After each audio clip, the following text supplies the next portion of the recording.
जय माताजी मित्रों, હું છું યોગેશ પાંચાલ। તો આજની વાત કરીએ તો આજ એક બેસ્ટ પીસી સેટ લાવ્યો છું, જેમાં ગેમિંગનો પણ ઓપ્શન અવેલેબલ છે। પણ જાજો ભાગ ઘણા બધા લોકો છે જે શેર માર્કેટિંગ વગેરે કરવા માગે છે, એમને ઘણું બધું ફાવતું હોય છે શેર માર્કેટિંગનું। તો એમના માટે હું લાવ્યો છું best budget best budget computer set, જેમાં i7 પ્રોસેસરનો ઉપયોગ કરવામાં આવેલો છે। જે અત્યારે અહીંની રિક્વાયરમેન્ટ તમને કહું તો આપણે આગળની ડિસ્પ્લેમાં જોઈ રહ્યા છો।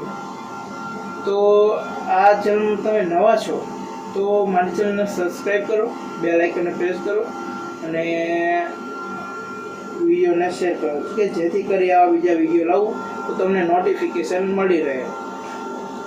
તો હાલો આપણે હું રિક્વાયરમેન્ટની વાત કરું તો તમે જોઈ શકો છો। તો તમે સાઈડમાં દેખાય છે કે હું શું વસ્તુ વાપરવાનો છું। જેમાં આપણે વાત કરીએ મોનિટર, તો મોનિટર આપણે 22 ઇંચનું વાપરવાનું છે, નહીં 20 ઇંચનું કે 19 ઇંચનું। કેમ કે બજેટ પીસીમાં મોટું મોનિટર લેવા જાવ તો તમારું બજેટ હલી જવાનું, બહુ બિગ રહે। એના કારણે મેં 19 ઇંચ અથવા 20 ઇંચનું મોનિટર આવશે, જે તમને ડિસ્પ્લેમાં દેખાઈ રહ્યું છે, અને નોર્મલ કેબિનેટ આવશે, RGB નહીં, નોર્મલ કેબિનેટ આવશે। એમાં 450 વોલ્ટની પાવર સપ્લાય આવશે। હવે નોર્મલ કેબિનેટ અને પાવર સપ્લાય। હવે આગળની વાત કરીએ તો H61 બોર્ડ આવશે, H61 બોર્ડ। અને આપણે પ્રોસેસરની વાત કરીએ તો i7 સેકન્ડ જનરેશન। કેમ કે જનરેશન વધારવા જાઉં ને તો બજેટમાં ઘણો બધો ડિફરન્સ રહેતો હતો, એના કારણે હાઈ પરફોર્મન્સવાળી i7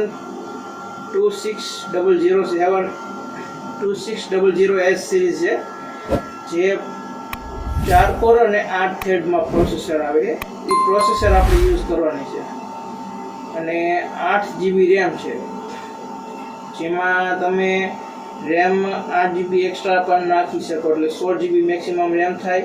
અને હવે વાત કરીએ તે સ્ટોરેજની વાત, તો એમાં હું SSD નહીં પણ HSD વાપરવાનું। જો તમારે સ્પીડ જોઈ તો તમે મને અલગથી કહી શકો કે મારે સ્પીડવાળું CPU બનાવવું છે તો હું તમને SSD ફિટ કરી આપીશ। પણ આમાં હું વાપરવાનું છું 500 GB હાર્ડ ડિસ્ક WD-ની, જે તમને સ્ક્રીન ઉપર આવી રહી છે।